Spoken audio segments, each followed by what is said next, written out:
नमस्कार, मैं रहबर सिबारी।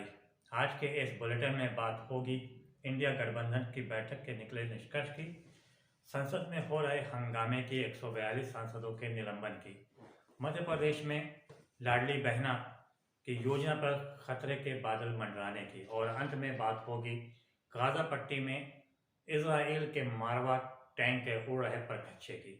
फिर आज शुरुआत करते हैं इंडिया गठबंधन के बैठक की। एक दिन पहले इंडिया गठबंधन की बैठक दिल्ली के अशोका होटल में हुई। उसमें बड़ी उम्मीदें थी लोगों को, सारे देश की निगाह लगी थी कि इंडिया गठबंधन की इस बैठक के पश्चात आखिर होता क्या है, क्या निष्कर्ष निकलता है।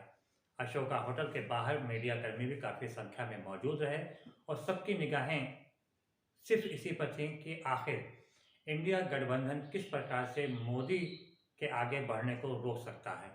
2024 के लोकसभा चुनाव में मोदी सरकार को किस प्रकार से सत्ता से हटाया जा सकता है। कौन सी ऐसी लकीर खींची जाएगी जो मोदी के द्वारा खींची गई लकीर से बड़ी होगी। और सबसे बड़ी बात यह थी कि सनातन हिंदुत्व और राम मंदिर के उद्घाटन जैसे बातों को लेकर किस एजेंडे के ऊपर इंडिया अलायंस अपने को आगे बढ़ाएगा। 28 दलों के 60 नेताओं ने इस बैठक में भागीदारी किया। इसमें सभी दलों के शीर्ष नेता मौजूद थे, सिर्फ हेमंत सोरेन थे। हेमंत सोरेन हालांकि वीडियो कॉलिंग से जुड़े हुए थे और बाकायदा बातें भी कर रहे थे और राय भी दे रहे थे। उम्मीदें लंबी थी, बड़ी थी और सबकी निगाहें जमी हुई थी। 3:15 बजे समय था, 3:30 बजे बैठक शुरू हुई, 6:30 बजे समाप्त हुई। 3 घंटे तक लंबे मैराथन चला। इस बैठक में सबसे बड़ी बात यह हुई कि सबसे पहला सवाल ये आया कि आखिर गठबंधन तो बना है लेकिन संयोजक होना भी ज़रूरी है।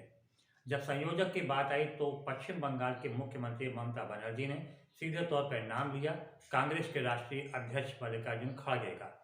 जब खड़गे का नाम लिया, इसके पीछे खड़े नजर आए दिल्ली के मुख्यमंत्री अरविंद केजरीवाल, लेकिन पूरे हॉल में सन्नाटा रहा। अन्य किसी भी दल के शीर्ष नेता ने इस बात पर कोई गवाही नहीं दी, ना ही हामी भरी।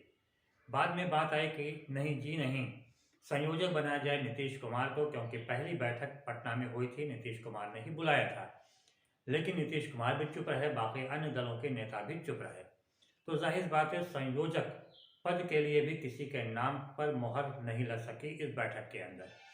सवाल यहाँ पे सबसे बड़ा ये आया, जब संयोजक के नाम का भी यहाँ पर अगर निष्कर्ष नहीं निकल सका तो आखिर किस प्रकार से यह अलायंस आगे लड़ाई लड़ सकेगा।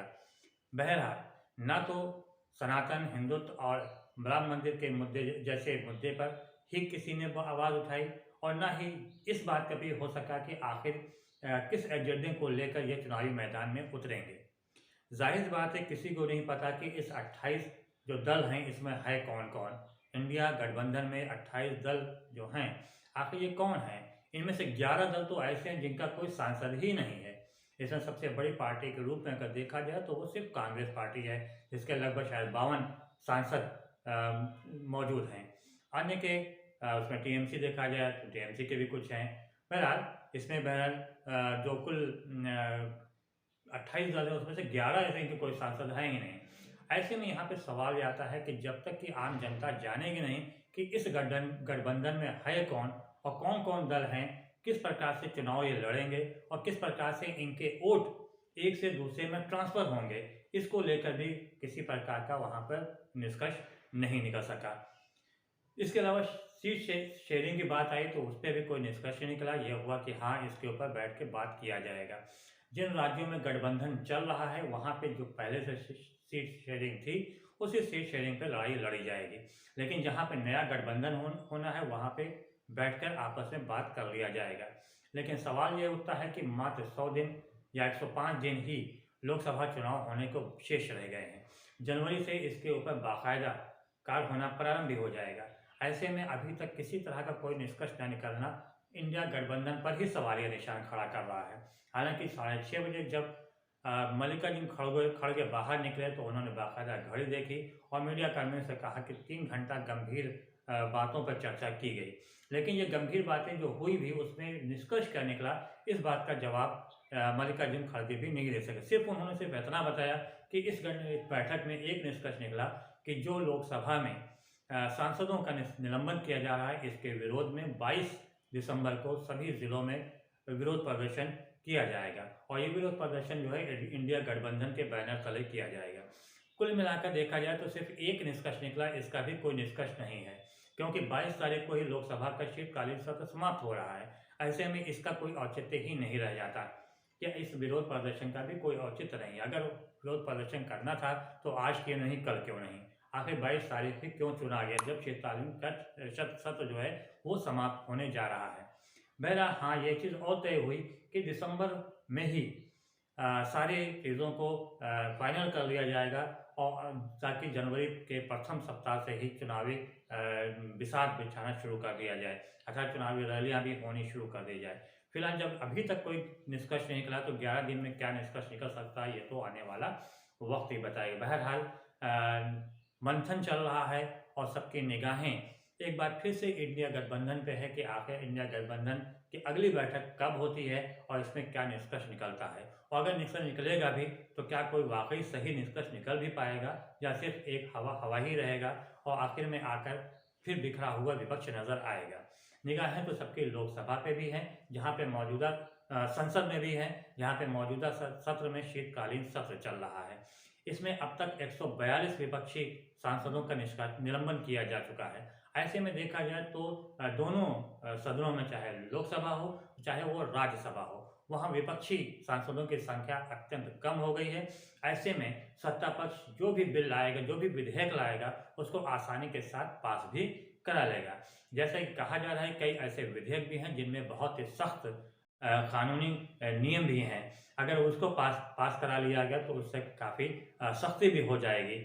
ऐसे में इन विधेयकों को पास कराना अब अत्यंत आसान सत्ता पक्ष के लिए हो गया, क्योंकि विरोध करने के लिए कोई संसद रह ही नहीं गया है, संसद में सांसद ही नहीं रह गया विपक्ष का।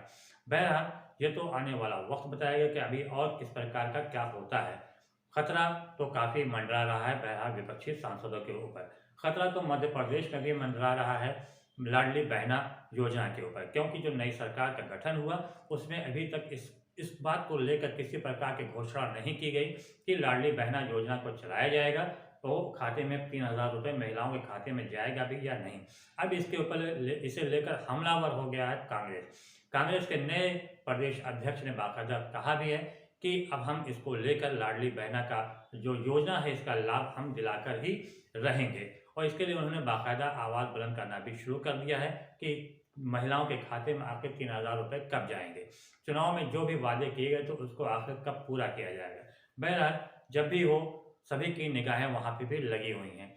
निगाहें तो लगी ही इस टाइम सबकी गाजा में भी, जहाँ के ऊपर इजराइल के अरबों रुपए के बना हुआ मारवा टैंक के परखच्चे उड़ रहे हैं, और इन परखच्चों को उड़ाने वाला कुछ और नहीं बल्कि $100 का बना हुआ मामूली मिसाइल है जो हमास के पास है।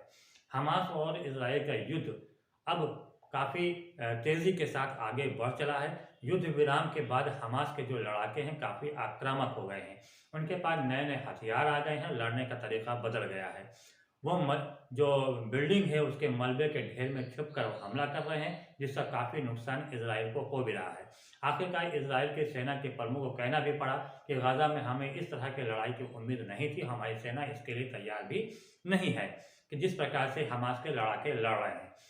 इससे आप अंदाज़ा लगा लीजिए कि इजराइल का जो अरबों रुपए का बना हुआ मारवा टैंक जो कि अत्यंत सुरक्षित माना जाता है, अत्यंत खतरनाक माना जाता है, वो इस टाइम गाजा में उसके परखच्चे उड़ रहे हैं, उसके परखच्चे उड़ाने का कार्य कर रहा है। हमास का $100 का बना हुआ मिसाइल जो उससे परखच्चे उड़ाता चला जा रहा है। इजराइल सैनिक मारे जा रहे हैं, उनके बख्तरबंद गाड़ियाँ उड़ रही हैं, साथ ही साथ उनका मारवा टैंक के भी परखच्चे उड़ रहे हैं। सबसे ज़्यादा नुकसान जो है वेस्ट बैंक में और दक्षिण में इनको इजराइल को उठाना पड़ रहा है। बहरहाल ये तो आने वाला वक्त बताएगा कि आखिर अभी होता और क्या क्या है।